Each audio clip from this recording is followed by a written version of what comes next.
नमस्कार दोस्तों। आज हम पढ़ाने वाला हूँ आपको भारत का इतिहास। जी हाँ दोस्तों, भारत के इतिहास जैसे मैंने आपको एक हिस्ट्री में पहला पार्ट पढ़ा दिया था। आज हम दूसरे पार्ट की ओर हैं जिसमें मैं आपको पढ़ाऊंगा वेद कितने होते हैं। ठीक है, वैसे वेदों के बारे में बहुत कम पूछा जाता है, लेकिन कुछ कॉम्पिटिटिव एग्जाम होती हैं, जैसे आप अगर रेलवे की दें, आप एनटीपीसी दें, ठीक है, जो गवर्नमेंट एग्जाम होती है उनमें कभी कभार ऐसा कुछ क्वेश्चन, एक दो क्वेश्चन आ जाते हैं।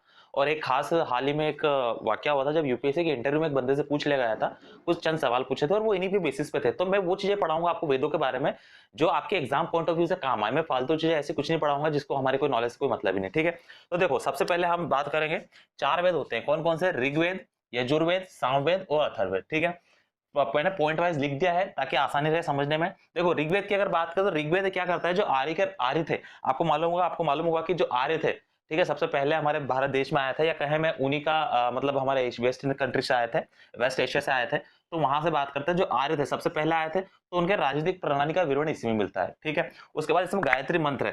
एक सवाल आया था इसमें रेलवे के एग्जाम में आया था कि बताइए गायत्री मंत्र का उल्लेख किस वेद में, तो किस वेद में है? ऋग्वेद में। ठीक है, तो आपको पॉइंट आउट करना है ऋग्वेद। चार ऑप्शन देगा, ऋग्वेद, यजुर्वेद, अथर्ववेद और सामवेद। तो उसमें से आपको टिक मार्क करना, गायत्री मंत्र किसमें आता है? ऋग्वेद में। ठीक है, उसके बाद इसमें क्या कहा जाए, खिल, उससे पूछा जाता है खिल किसे कहा जाता है, तो खिल उन्हें कहा जाता है हस्तलिखित ऋचाओं को। अब आप बोलोगे ऋचाएं क्या है? ऋचाएं मैं कहूंगा जैसे एक तरह की पोएट्री, या कहीं मैं एक तरह से इनको आप कह सकते हो ऋचाओं को, मतलब आपकी पोएट्री कह लो, लाइन लिख लो, साहित्य टाइप। ठीक है, उनको बोलते हैं ऋचाओं को। ठीक है, ऋचाओं बोलते हैं कि उनको खिल कहा जाता है। जो भी लिखा हस्तलिखित ऋचाएं थी उनको खिल कहा जाता है, जो हाथ से लिखी थी। ठीक है, उसके बाद चार वर्ण होते हैं। आपको मालूम होगा कि आज भी हमारे देश में चार वर्ण चलते हैं, जिसमें आपका ब्राह्मण, क्षत्रिय, वैश्य और शूद्र, ये सब इनके बारे में बताया गया है। इसलिए मैं सिर्फ आपको बता रहा हूँ कि चार वर्ण इसके बारे में उल्लेख है। ऐसा आपको पूछा नहीं जाएगा, मेन तो आपको गायत्री मंत्र पूछा जाता है, और कभी कभार आपका एक खिल पूछा जाता है इसमें। ठीक है, वामन अवतार भी इसी युग में, वामन अवतार का उल्लेख भी इसी में है। ठीक है, ऋग्वेद में। उसके बाद हम बात करते हैं यजुर्वेद की। यजुर्वेद देखिए ऐसा है जिसमें पाठ और नियम, अलग अलग पाठ और नियम दिए गए हैं, चाहे फिर आप पूजा करें, मंत्रोच्चार करें, तो उसका नियम क्या होना चाहिए वो सब यजुर्वेद में कहा गया है। अब देखिए ये गद्य और पद्य दोनों में अवेलेबल है।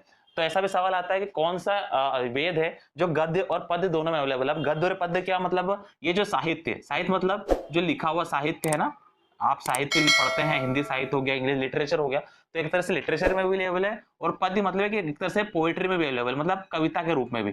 ठीक है, कविता के रूप में भी अवेलेबल, इसे पढ़ा मतलब कविता की तरह पढ़ भी सकते हैं, नॉर्मली साहित्य की तरह हिंदी पढ़ भी सकते हैं, और कविता की तरह गा भी सकते हैं। ठीक है, तो ये यजुर्वेद है। और इसके पाठकर्ता को क्या बोलते हैं? अर्धवर्यु।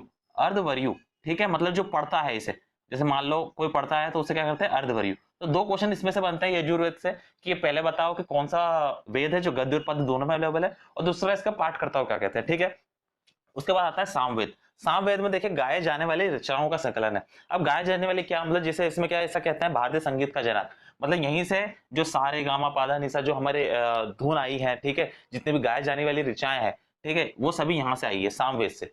उसके बाद में बात करूंगा इसके पाठकर्ताओं क्या कहते हैं, उदरातु। उदरातु, इसके जो तीनों पॉइंट है वो तीनों इंपॉर्टेंट है। एक तो गाए जाने वाली, इसका पाठकर्ता को उदरातु कहते हैं, और उसके बाद भारतीय संगीत का जनक इसे ही कहा जाता है, सामवेद को। ठीक है, उसके बाद अथर्ववेद की बात करेंगे।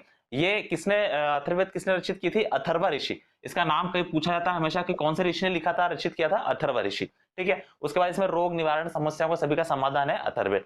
अब ध्यान देना, सबसे जो पुराना, इसमें कहा जाता है सबसे पुराना वेद कौन सा है, तो सबसे पुराना है ऋग्वेद, सबसे पुराना है। ठीक है, और उसके सबसे बाद का है अथर्ववेद, सबसे बाद का। ठीक है, सबसे मतलब नया कह लो, अ, ये सबसे ओल्ड पुराना ओल्डेस्ट है। उसके बाद ये यजुर्वेद, सामवेद और फिर अथर्ववेद। ठीक है, ये आता है, इस पॉइंट वाइज चलता है। और इसका संकलन करता है, इन चारों को जो संकलन करता है वो होता है महर्षि वेदव्यास। ठीक है, महर्षि वेदव्यास ने इनका संकलन किया था। तो मैंने पॉइंट, जो मेन पॉइंट जो आपके एग्जाम पॉइंट ऑफ व्यू से पूछे जाते हैं वो सभी मैंने इसमें कंक्लूड किए हैं।